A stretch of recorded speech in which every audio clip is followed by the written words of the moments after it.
Have you ever noticed how life doesn't usually end with a sudden break, but rather with a quiet series of changes? For many elderly people, the body doesn't simply stop one day without warning. Instead, it whispers. It sends signals, soft yet persistent, that the final chapter of life may be near. Families often miss these signs, brushing them off as just old age. But when we look closer, with compassion and awareness, we see that the body and spirit often prepare long before the final day arrives. In this discussion, we will explore 5 subtle signs that an elderly person may be in their final year of life. These are not always easy to notice, nor are they easy to accept, but understanding them can be one of the most important acts of love we offer to someone we care about. By paying attention to these warnings, we not only prepare ourselves emotionally, but we also provide comfort, dignity, and the right kind of care for those who matter most. This is not about predicting exact timelines. No doctor, no expert, no human can say with absolute certainty when life will end. But these signs, taken together,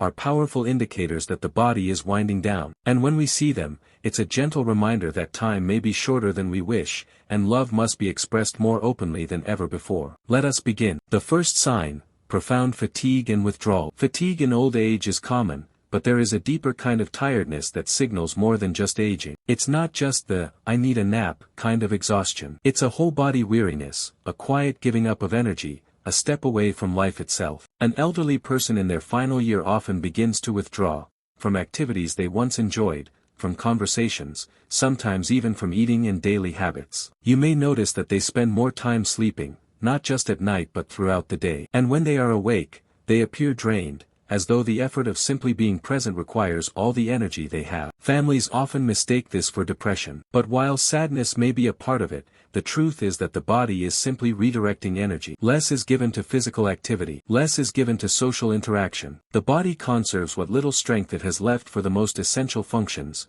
breathing, circulation, survival. Loved ones may hear phrases like, "I'm just so tired," or "I don't feel like talking right now." These are not excuses. They are reflections of a body and mind preparing to let go. This withdrawal is not only physical but emotional. You may see your elderly parent or grandparent becoming less interested in family gatherings, less talkative about the future, less worried about the little things. It's as though the world around them is gently fading, and they are turning inward, toward a quieter place. The second sign: noticeable weight loss and decline in appetite. Food is life. From the moment we are born, we are nourished by the act of eating, and it sustains us every day. But in the final year of life, the relationship with food often changes dramatically. One of the most subtle but telling signs is a persistent loss of appetite. Meals that once brought joy no longer hold the same appeal. Even favorite dishes might be pushed aside after only a few bites. Families often try to encourage eating, offering treats or comforting foods, but the truth is deeper than taste or preference. The body, in its wisdom, begins to shut down non-essential systems. Digestion requires energy,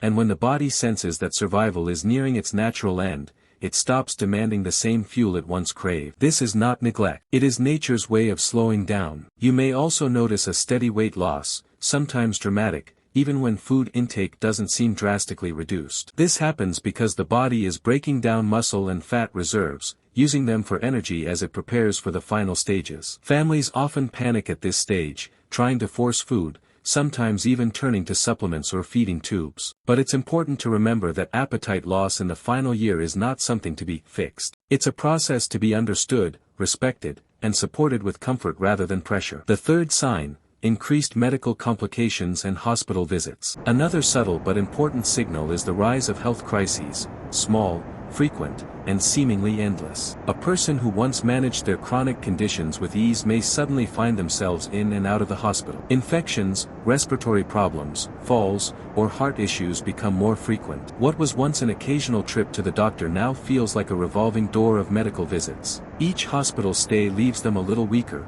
a little slower to recover, a little less like the person they used to be. This is not simply bad luck. It is the body signaling that its resilience is fading. The immune system weakens. The organs begin to lose their sharpness. The body's ability to bounce back after illness shrinks dramatically. Doctors may quietly begin to shift conversations, from aggressive treatments to palliative care, from cure to comfort. Families sometimes resist this, holding on to hope for recovery. But recognizing this shift can be one of the most loving things you do. It allows you to move from fighting illness at all costs to focusing on quality of life, peace, and dignity. The fourth sign: cognitive and emotional changes. The final year is not only about the body, it is also about the mind. Many elderly people begin to experience noticeable cognitive shifts as they approach the end. This may look like confusion, forgetfulness, or disorientation. Days and nights may blur. Conversations may loop in circles. At times, they may drift into memories from long ago, as though their mind is gently preparing for departure. Emotionally, you may notice mood swings, irritability, or even bursts of unusual calm. Some begin speaking less about worldly matters and more about spiritual ones. They might talk about deceased loved ones as if they are present. They may begin asking questions about what comes after life,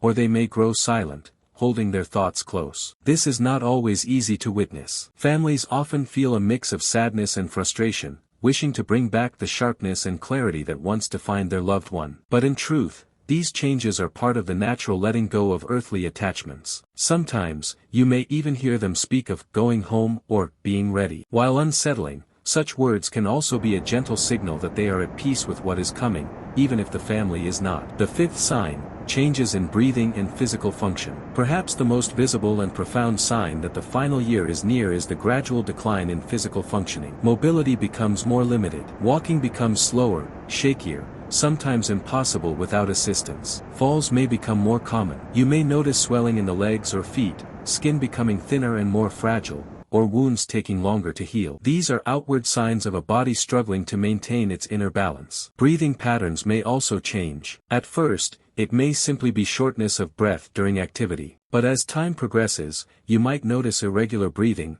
pauses, or labored effort even while resting. In the very final stages, breathing often takes on a distinct rhythm known as Cheyne-Stokes, where deep breaths alternate with long pauses. These physical shifts can be frightening to watch, but they are part of the natural closing of the body. They remind us, painfully yet beautifully, that the body we inhabit is temporary. The gentle truth. Seeing these signs in someone you love can be heartbreaking. Every family hopes their elderly parent or grandparent will live longer, stronger, without decline. But part of love is acceptance. Acceptance that life has seasons, and every season eventually comes to an end. When we recognize these subtle warnings, we are given a gift, the gift of time. Time to express love more deeply. Time to say the words we have held back. Time to listen, to sit quietly, to hold hands, to create memories that will outlive the physical presence. When we recognize these subtle warnings, we are given a gift, the gift of time. Time to express love more deeply. Time to say the words we have held back. Time to listen, to sit quietly, to hold hands, to create memories that will outlive the physical presence. It's never about giving up. It's about shifting the focus, from fighting the inevitable to cherishing the moments that remain. So, when you notice profound fatigue, a loss of appetite, recurring hospital visits, cognitive changes, or physical decline, do not see them as mere signs of old age. See them for what they are, nature's quiet way of preparing for life's closing chapter. And while we cannot stop time, we can fill it with love, dignity, and peace. The greatest gift you can give an elderly loved one in their final year is not more medication or more denial, it is your presence, your patience, your compassion. Because in the end, what matters is not how long we live, but how deeply we are loved, and how peacefully we are allowed to go. Thank you for watching, and thank you for caring enough to learn. May this knowledge guide you, comfort you, and help you honor those you love in the most meaningful way.